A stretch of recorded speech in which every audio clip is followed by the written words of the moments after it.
How you guys doing this morning?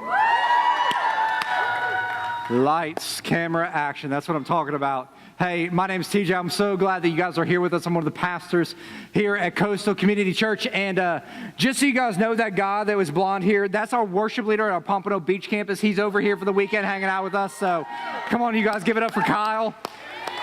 Okay, or not. That's fine.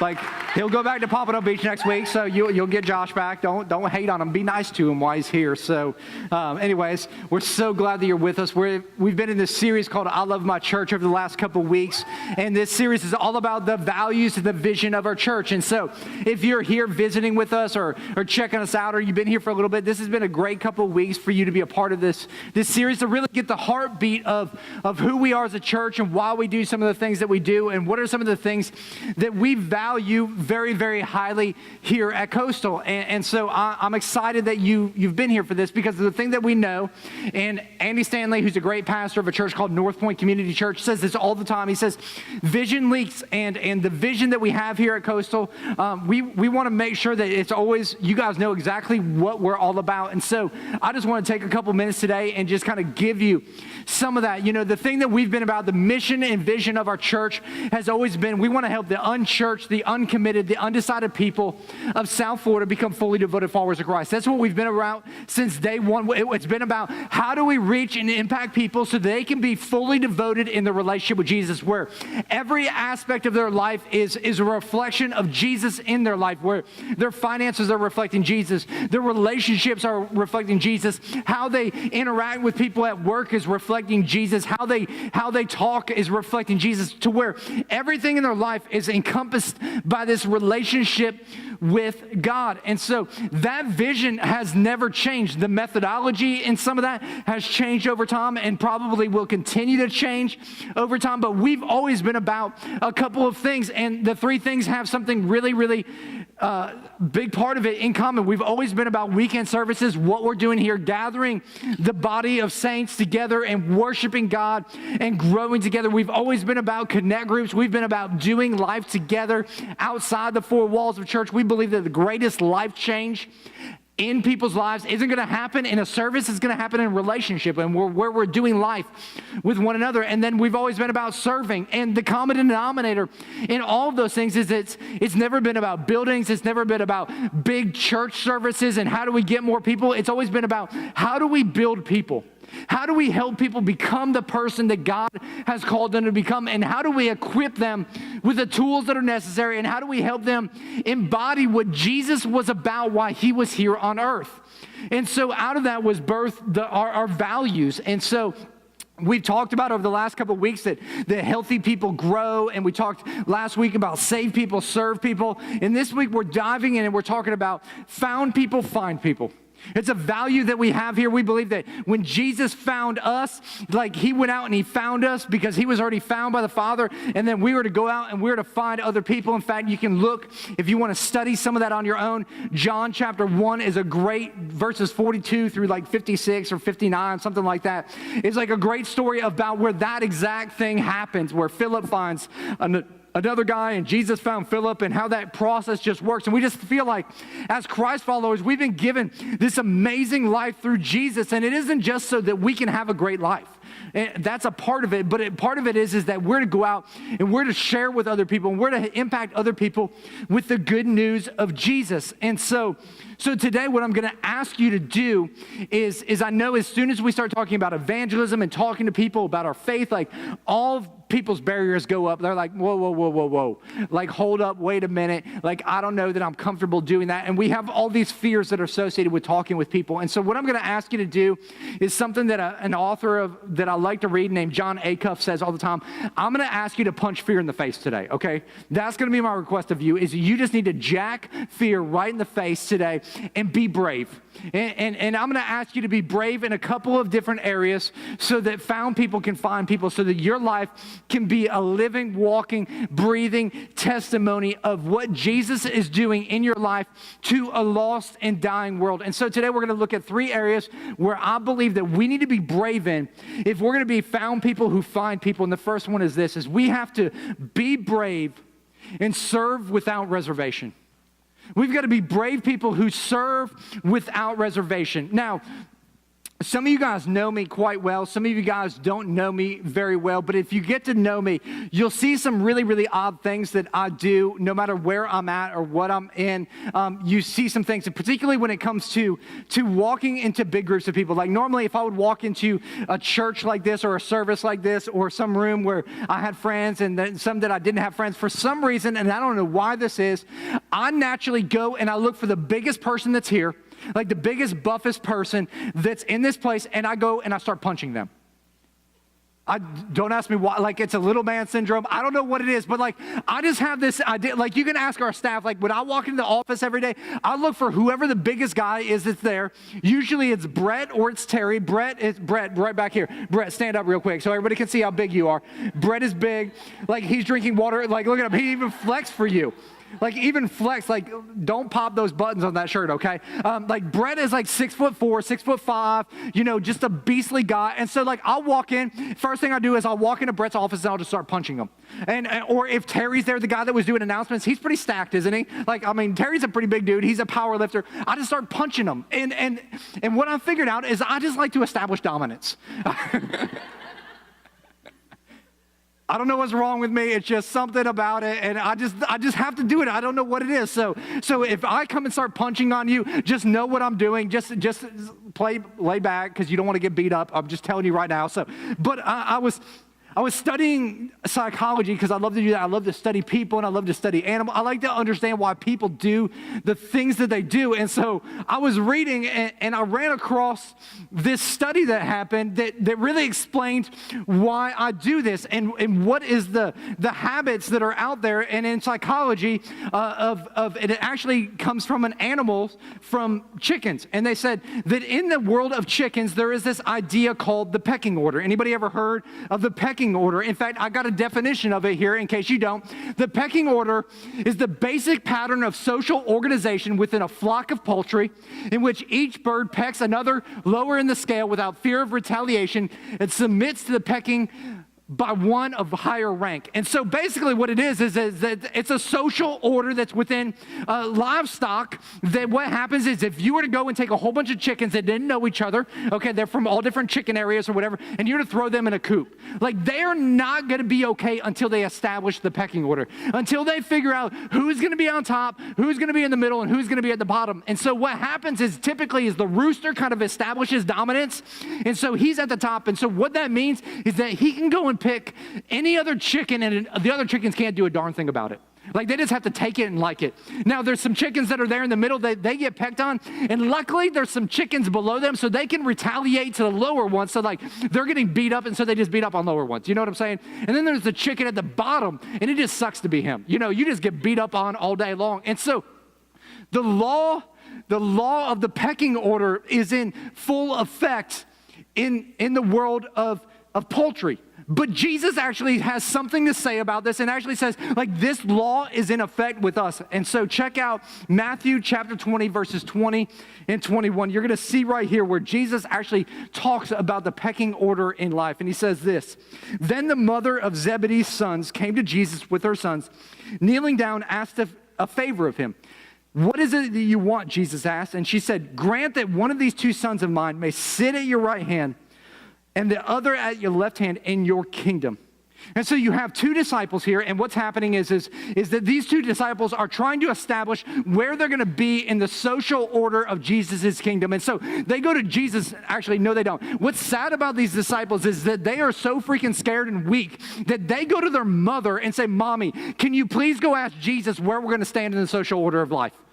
Like, that's pretty weak right there. And so they're kind of mama's boys, and they go, like, "Can we be at your right and at your left?" And you think about that, and you go, like, these jokers were crazy. Like, what in the world were they thinking? Nobody in their right mind really, really cares about where they sit in this world. I mean, who really, really cares where they're sitting, whether it's at the head of the table or just somewhere at the table? Like, nobody really cares about that. Like, nobody really cares where they sit in the car, do they? Nobody ever fights about sitting in the front seat, do they, instead of the back seat? I mean, When you go on your airplane, nobody really wants to sit in first class. Nobody cares about sitting in first class when you can sit next to the toilet and coach. I mean, come on. Like, nobody cares about, nobody argues about that. Nobody argues about where they fall in the org chart at your work. Like, am I at the top or am I at the bottom? Nobody cares about that. Nobody cares about how they look to other people when they walk in a room. Like, nobody cares about where they sit, do they? No, we all care about that stuff. Come on now. You know, when you walked in here today, you were checking and eyeing everybody else. Like, what did they went? Oh, I'm better than them. Like, you were just trying to establish where you were. You're like, that dress is ugly and her shoes don't match. Anyways. Verse 24.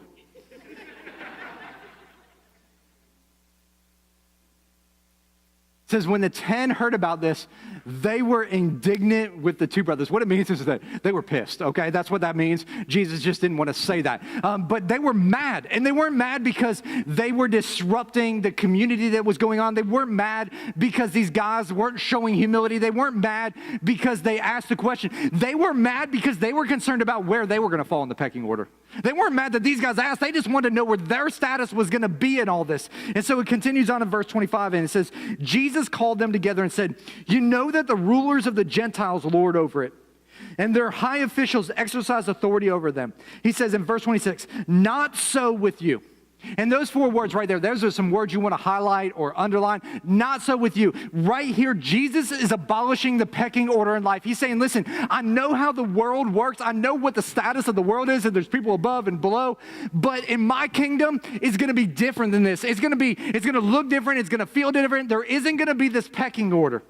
And he goes on to say, instead, whoever wants to be great among you must be your servant, and whoever wants to be first must be your slave. Just as the Son of Man did not come to be served, but to serve and to give his life as a ransom for many. Jesus said, man, I'm going to abolish the pecking order.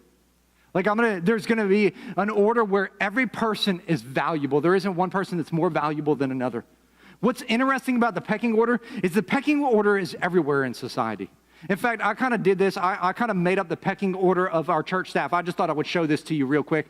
Here's the pecking order of the church staff. So here's kind of what happens. Like in our offices, like it's really not that funny. I mean, they're just people. Don't hate on them, okay?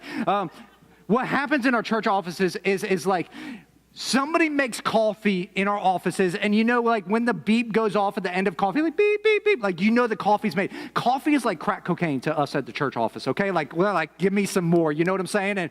And so like what happens is that goes off, and everybody rushes to get to the coffee. So Kyle's hope in life is that he gets to the coffee first. Because if Kyle doesn't get there first, Kyle ain't getting any coffee. Because Kyle is at the bottom of the pecking order. He's metro, you know, he's hipster. Like, we just beat up those dudes. Like, we just beat them up, okay?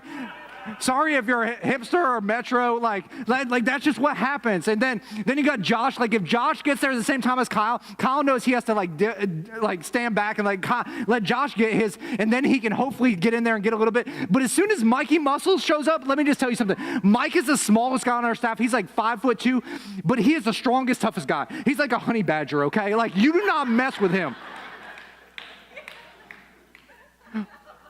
Mike will pick up Brett and throw him. But as soon as Terry walks in, it's over for them. Like, all of them, it's like, he's like a bull in a china shop. Like, you just don't mess with the Brahma bull. You know what I'm saying? And so, like, he bows up, and that's it. And so that's kind of like, but then there's me, and I just over Trump. Actually, this isn't the real, can you put up the real pecking order of our staff? There it is.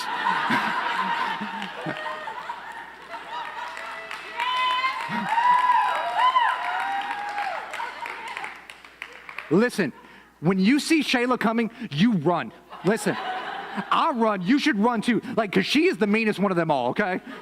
Like, stay away from that one. Like, if you tell her I said that, y'all are getting beat up too, okay? She is not here right now. What's Vegas? Coconut Creek is Vegas when it comes to Shayla. Remember that. What Jesus is saying here is that this whole social organization plays out in all of our lives. And sometimes it's a little bit more difficult to figure out like where you kind of fall in the social organization of it all. But when you think about it like this, like who gives way in conversation when somebody walks into the room? Like, do you defer that conversation to somebody else? Like whose jokes do you have to laugh at even when they're not funny because it's a social order of what to do? Like who do you go and like you get out of the way of because they want to go in that spot that you're in right now because that's part of the social organization. Whether we like it or not, there is this pecking order that is all around us in play at all times. And what Jesus is doing is he's coming along and he's saying, listen, we all know that this exists in life. We all know that there's people that rule over other people. There's people that are above and there's people that are beneath. But he says, not so with you. Listen, if you are going to be a follower of me, this is not going to be the way that you're going to live. This is not going to be the way that you're going to act. This is not going to be the way that you organize yourselves. Like it's not going to be one person is better than the other. It's not about that like that with you. Not so for you, Coastal Community Church. Not so with you. It's not going to be like that in your home. It's not going to be like that in your workplace. It's not going to be with that in your social environments. It's just not going to be that way. It's not going to be so with you. And Jesus says, in my kingdom, there isn't going to be all these different levels. There isn't going to be somebody who's better than another person. Because in my kingdom, we're all equal. In my kingdom, we're like Southwest Airlines. There isn't a first class and there isn't a coach. Everybody just boards at the same time. Like, it's going to be different. And it takes a tremendous amount of bravery from us to say, you know what? I'm not going to be all about the pecking order in life. I'm not going to be all about trying to get to a position so I can lord over people. I'm not going to be all about climbing the ladder so I can look down upon other people. In fact, Jesus said, in my kingdom, you're going to get down off the ladder and you're going to push people up so they can see me above all else.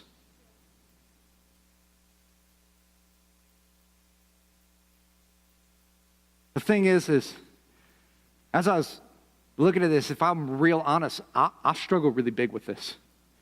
Like, I like my picture being at the top of the pecking order. I'm going to guess you probably like your picture being at the top of the pecking order too. Because most of us do.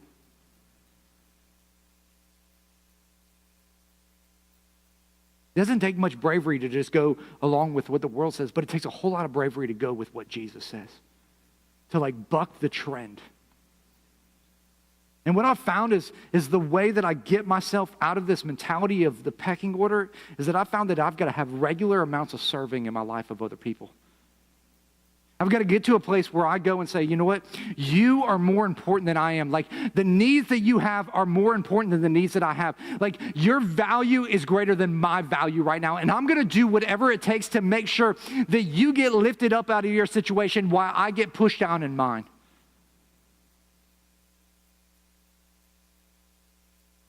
We've got to develop this pattern of serving in our life. And if we want to abolish the pecking order in our life, man, we've got to get to this place where we say, you know what? I'm going to serve without reservation. It's one of the reasons why we encourage you so much here at Coastal to get involved and serve, man. It's not so that you can just fill some positions. It's so you can break this pecking order establishment in life so that we can live in the way that the kingdom of God is established. That's what we tell you. Man, it's not about you handing a bulletin to a person. It's about you saying, like, you're important enough that I would take my time to make sure you got all the information you need. It's not about going back there and being a part of the kids ministry. It's about saying, you know what? Your kids are so important. Like, they're not the generation of tomorrow. They're the generation of today. And like, man, I want to help them become the kids that God has called them to become. It's about going into Collier City, not to serve just to give out some handouts to people, but it's about saying, like, listen, you are valuable. Your situation doesn't determine your worth. And I want to help raise you up out of your situation so you can see the glory of God in everything that's happening here.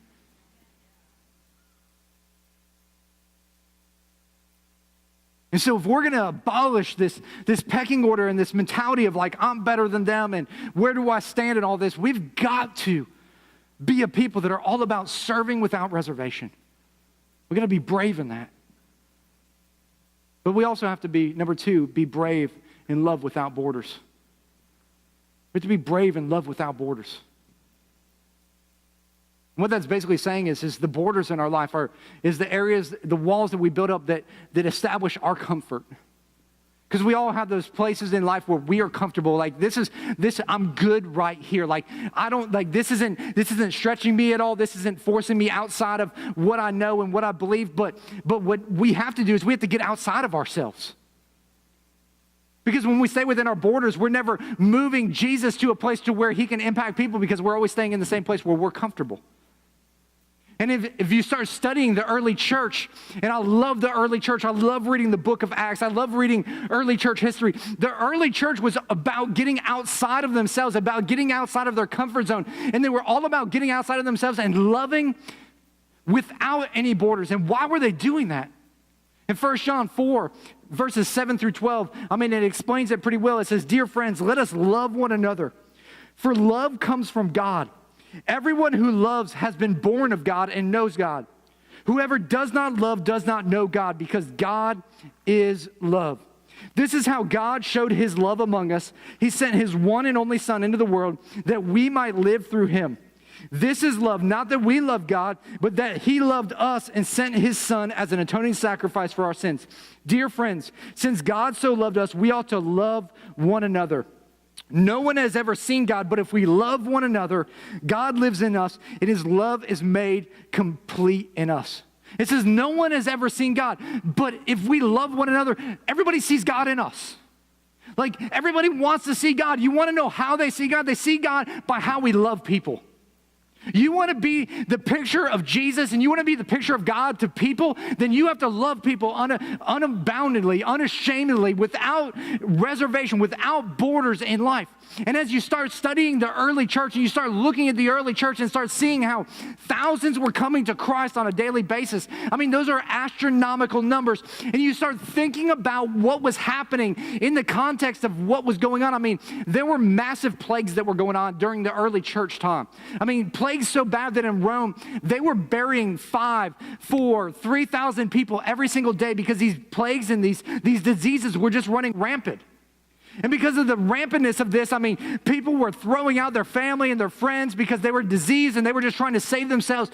And here comes the Christians who just show love without any thought of themselves. In fact, there's a bishop of Alexandria, and this is what he said. Can you guys throw that up on the screen? He says, "Most of our brother Christians showed unbounded love and loyalty, never sparing themselves and thinking only of one another." It says, they never thought of themselves. They were always thinking about other people. They were always thinking about where they were. They said, heedless of danger, they took charge of the sick, attending to every need and ministering to them in Christ, and with them departed this life serenely, happily. It's saying that, because they were caring for other people, it was in fact taking their own life.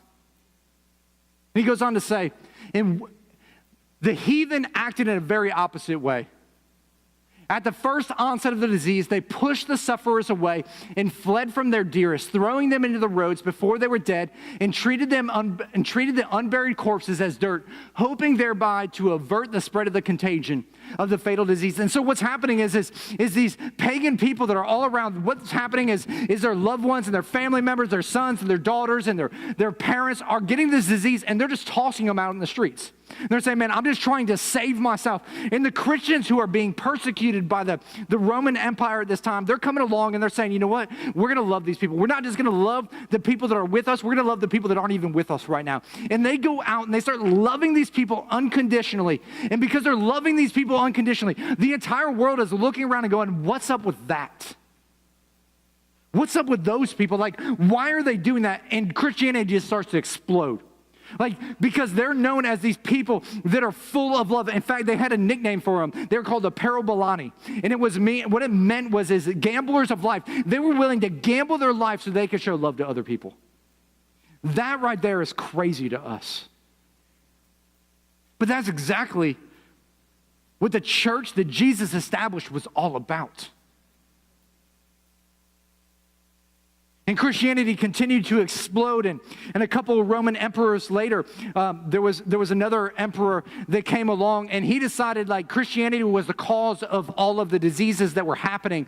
And so what he decided to do is he decided, you know what, we're going to make paganism the new religion of our country. And so Rome became a pagan civilization, and they were paying priests to be pagan priests and to convert people to paganism. And in the midst of that, Emperor Julian, this is what he said, because the Christians are still acting in love. And this is what he said. He said, recent Christian growth is caused by their moral character.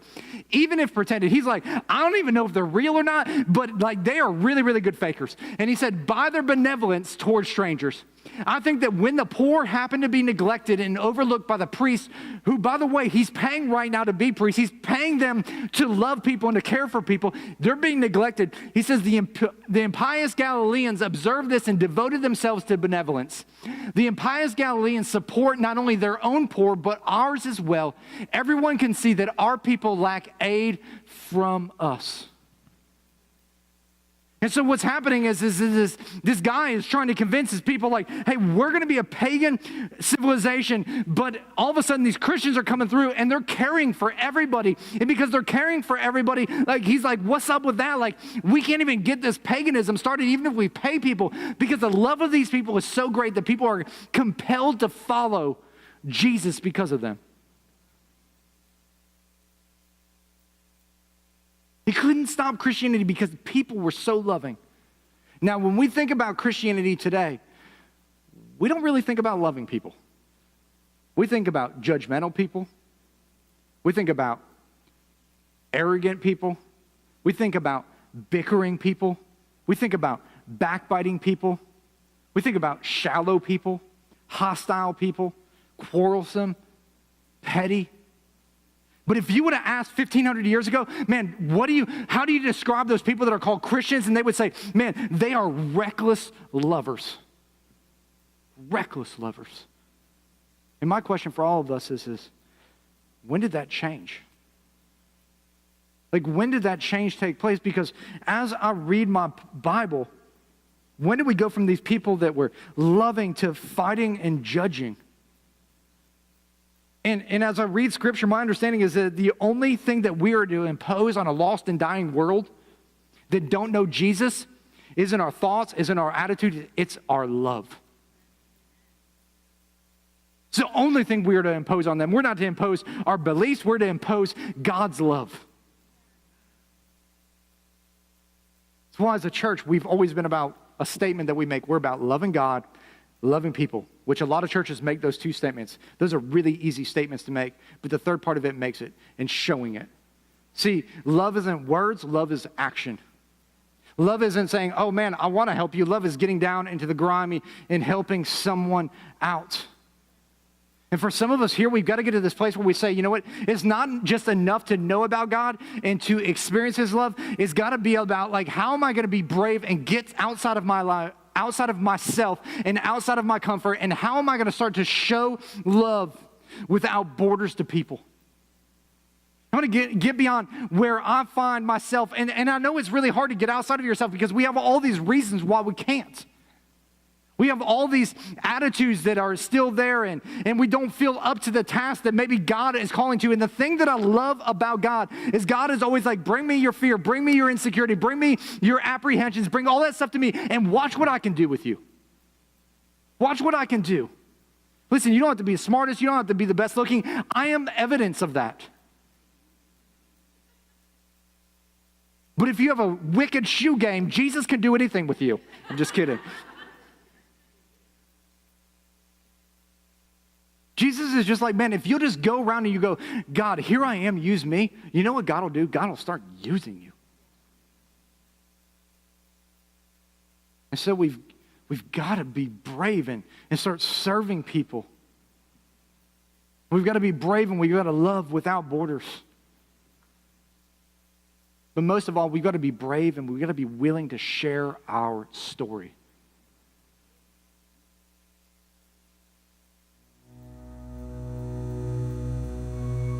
When I was a teenager, I got caught up in the wrong crowd, and I started making really bad decisions, and that led to me getting raped at a party. And I didn't tell anybody about it, and that led to me really just hating who I was, and that developed eating disorders and self-harm, and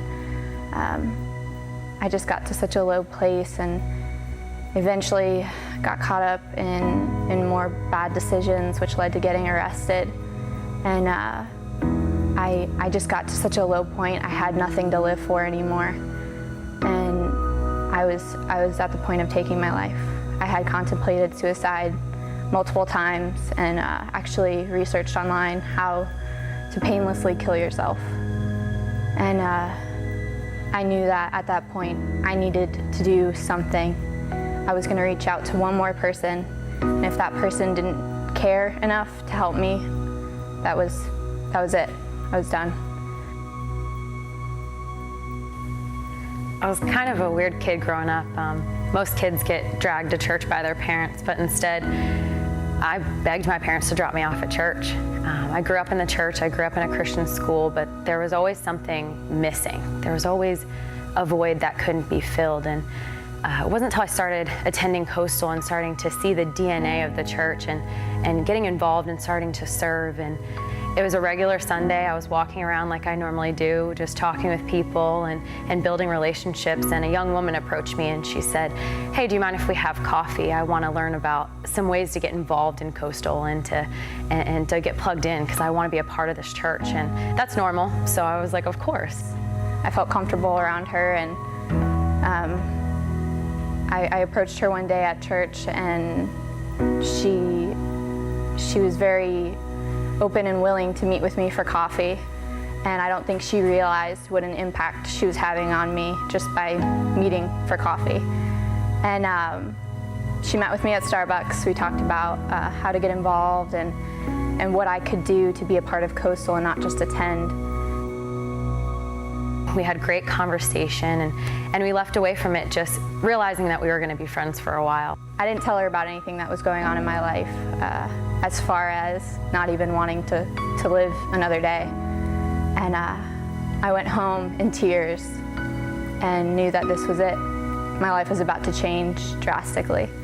And I sat down and wrote her a letter about how just meeting for coffee saved somebody's life. 2 weeks later, I received a letter in the mail, and I read it, and it changed how I view ministry, how I view serving, how I view finding people. Susie, I'm writing you this letter to let you know how much I appreciate you. I feel that there's something you need to know. The day that I texted you initially to get involved was actually a cry out for help. The fact that you took the initiative to meet up with me is very important. You do not know this, but I was planning on taking my life that day. You stopped me from doing it unknowingly. The fact that you took time out of your day to meet with me changed my life. You cared enough to support me and talk to me, and ultimately distract me from ending my life. Thank you for opening my eyes and my heart to what could be. Thank you for having faith in me. And most of all, thank you for being the godly woman that you are, because you are truly an amazing role model. After meeting with Susie, I knew that things needed to change. I needed to make some changes in life, and it wasn't overnight. It's a continual process. But I'm so excited about what God's doing in my life and what He's done in my life so far, and just the impact that I'm allowed to have on people now because of the things that I've been through. I'm so thankful for all the things that God's done in my life and the change that's happened in my life, and it's given me opportunity to invite people to Coastal and make an impact in their life, and I'm just so thankful for it. I appeared happy on the outside, but inside I was a wreck. I was drowning myself in alcohol nightly. I didn't really know how to stop it or what to do or even where to turn. Even loved ones, I felt ashamed because, ask for help, that's not what a man's supposed to do. So I saw a post by Caitlin Baker on Instagram that said, "Grow a pair." And with the imagery that was used, I thought that was pretty funny and unconventional for a church to use, so I decided to check it out. It was rough at first because I was never from a religious background, but Coastal was more about helping and not really so concerned about religion. And I really held on to that, I grasped onto that. And through time, I kept going every Sunday, meeting new people. And I finally made a decision in my life, a public declaration to Christ, to get baptized, which is a huge thing. I never grew up in a Christian or religious household at all. It was a life-changing decision. And while I am baptized and I do pledged my life to Christ, I still do have demons I do battle, but now I don't battle them alone anymore. I battle them with the help of Coastal and, of course, Christ. So I'm forever grateful for that. I love my church because it gave me hope. I love my church because it's a place where people can belong before they believe. I love my church because it changed my life completely.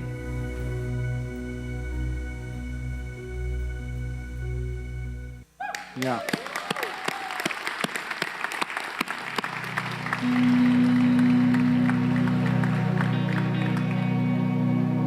See, found people find people. Susie came to church knowing a lot about religion, but very little about this God that wanted to have a relationship. And as God started to transform her life and started to write this amazing story of what he's doing, here comes another young lady that's been around church a lot and knows a lot of information, but hasn't really experienced a relationship. And because somebody was willing to go out of their way and serve and to love and didn't even know what they were doing in the moment, a life was instantly transformed. And because that life was transformed, her passion for Jesus just started exuding out in every aspect of her life. From what she says on Facebook to what she posts on Instagram. And a lost and dying world is out there looking for answers that they can't find anywhere else in Jesus. And they see a picture of a church that's doing a series called Grow a Pair. And I love what Josh said. He said, balls got me to church.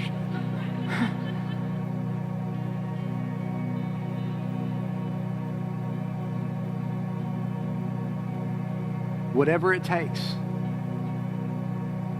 You know, and this is what I know. Those are just 3 people of the hundreds of people whose lives have been transformed here. And every single one of those numbers are important because every single one of those numbers has a name. And every single one of those names has a story. And every single one of those stories are important to God. And that story that he's writing in your life, he doesn't just writing it so you can have a great story. He's writing that story so you can share that story to give hope. It isn't for your glory, but it's for his.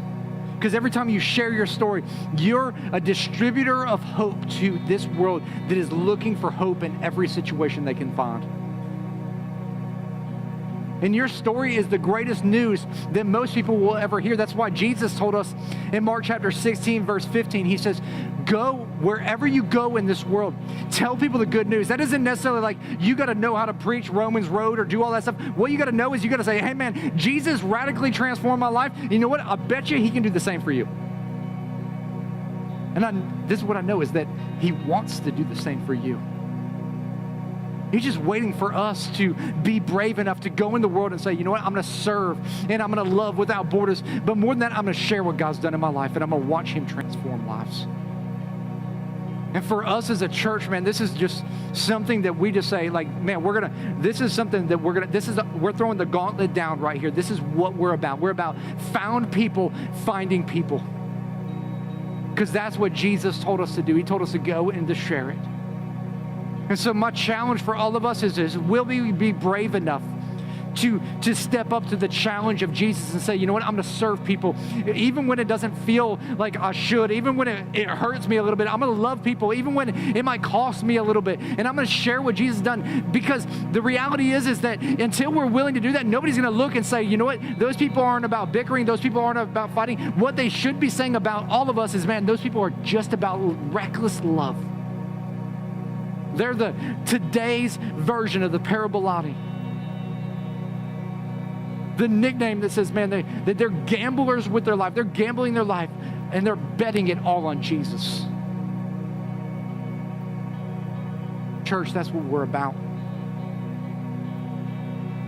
It's the heartbeat of Coastal because it's the heartbeat of Jesus.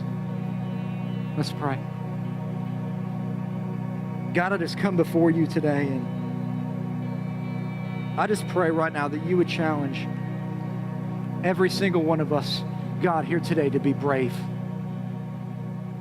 God, that we would literally put our faith in you, and as we put our faith in you, punch that fear and that apprehension and all of the reasons why we can't in the face right now in the name of Jesus. God, and that we would step up and we say, you know what, I'm going to serve because I want to break the pecking order cycle that is running so rampant in this world. And I want to show people that, man, I'm not about myself. I'm about exalting others so that they can see Jesus. And while I'm exalting them, while I'm helping them, and while I'm serving them, man, I'm gonna give them love like they've never experienced before in their life. And because they see and they feel and they experience that love, man, as I share that story, like hope is gonna permeate through my bones. God, I pray for every single one of us that you would give us divine appointments with people, God, that as we walk about life, we wouldn't be oblivious to the hurt and to the pain and to the need that's all around us, but God, that we would step up and step out in those situations and say, you know what, I don't know exactly what you're going through and I don't know exactly how I can help, but I'm here and I want to tell you that there is hope for your situation because Jesus is here and anything can happen. God, I pray that, man, fire was shot up in our bones right now in the name of Jesus. And we become passionate for you and what you're all about, God. It's in Jesus' name that I pray.